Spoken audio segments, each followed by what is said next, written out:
Avant de vous lancer dans le monde du business, il y a des réalités dont on parle peu. Dans cette vidéo, découvrez les défis, les pièges et les vérités cachées derrière l'entrepreneuriat. Restez jusqu'à la fin, ça pourrait bien vous éviter de grosses erreurs. Clara avait toujours rêvé de diriger sa propre boutique de vêtements. Depuis son plus jeune âge, elle adorait la mode, et après des années à économiser et à planifier, elle avait enfin ouvert Élégance Urbaine, une petite boutique de prêt-à-porter dans le centre-ville. Mais Clara ne se doutait pas à quel point le monde du commerce serait rempli d'obstacles et de défis.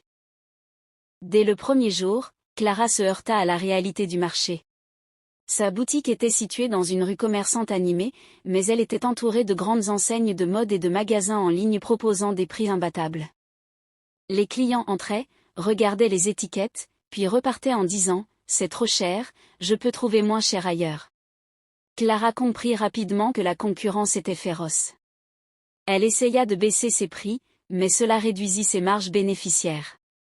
Elle se retrouva coincée dans une guerre des prix qu'elle ne pouvait pas gagner. Pire encore, un nouveau magasin en ligne international lança une campagne agressive de promotion, attirant encore plus de clients loin de sa boutique. Pour élargir sa clientèle, Clara décida de vendre ses produits en ligne. Elle créa un site web et s'inscrivit sur plusieurs plateformes de commerce électronique.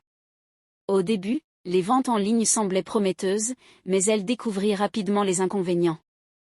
Les plateformes prenaient des commissions élevées sur chaque vente, réduisant ses marges. De plus, un changement d'algorithme sur l'une des plateformes fit chuter la visibilité de ses produits du jour au lendemain. Ses ventes en ligne s'effondrèrent, et elle ne savait pas comment inverser la tendance. Pire encore, un jour, son site web fut victime d'une cyberattaque.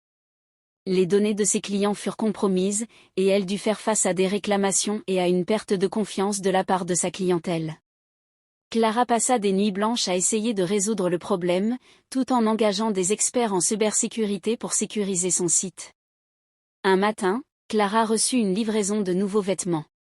Elle avait commandé en grande quantité pour bénéficier de réductions, mais elle se rendit compte qu'elle avait surestimé la demande. Les étagères de son entrepôt étaient pleines, et les vêtements ne vendaient pas aussi vite que prévu.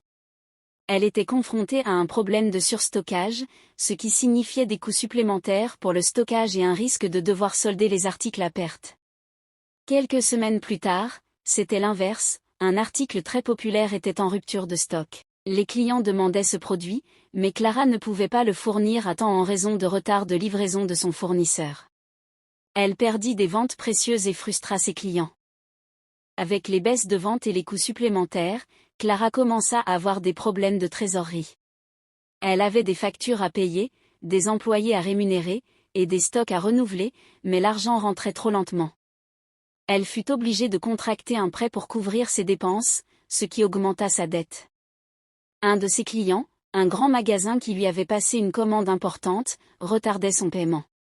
Clara se retrouva dans une situation stressante, ne sachant pas comment payer ses fournisseurs à temps. Elle réalisa à quel point la gestion financière était cruciale dans le commerce. Clara lança des campagnes marketing pour attirer de nouveaux clients, mais elle se rendit compte que les coûts publicitaires étaient élevés. Elle investit dans des publicités en ligne, mais les résultats ne furent pas à la hauteur de ses attentes. Les clients venaient une fois, mais ne revenaient pas. Elle essaya de mettre en place un programme de fidélité, mais cela nécessitait des réductions et des offres spéciales qui réduisaient encore ses marges. De plus, elle reçut des avis négatifs en ligne de clients mécontents de la qualité d'un produit ou des délais de livraison. Ces avis nuisirent à sa réputation, et Clara passa des heures à essayer de répondre à chaque critique pour sauver son image. Un jour, Clara reçut une lettre d'un avocat lui informant qu'un client intentait une action en justice contre elle pour un produit défectueux. Elle fut choquée et ne savait pas comment gérer la situation. Les frais juridiques s'accumulèrent, et elle réalisa à quel point les litiges pouvaient être coûteux et stressants. En plus de cela, elle dut faire face à des réglementations complexes en matière de protection des données et de normes de sécurité. Elle engagea un consultant pour l'aider à se conformer aux lois, mais cela représenta un coût supplémentaire pour son entreprise. Clara remarqua que ses ventes fluctuaient en fonction des saisons. Pendant les soldes d'hiver, elle vendait beaucoup, mais en été, les ventes chutaient. Elle essaya de suivre les tendances de la mode, mais cela nécessitait des investissements constants en nouveaux produits. Un jour, elle acheta une grande quantité d'articles qui étaient à la mode, mais la tendance changea rapidement, et elle se retrouva avec des stocks invendables. Clara avait embauché 2 employés pour l'aider à gérer la boutique, mais elle rencontra des problèmes de gestion du personnel. Un de ses employés quitta brusquement, la laissant dans une situation difficile. Elle dut passer des entretiens d'embauche et former une nouvelle personne, ce qui prit du temps et de l'énergie.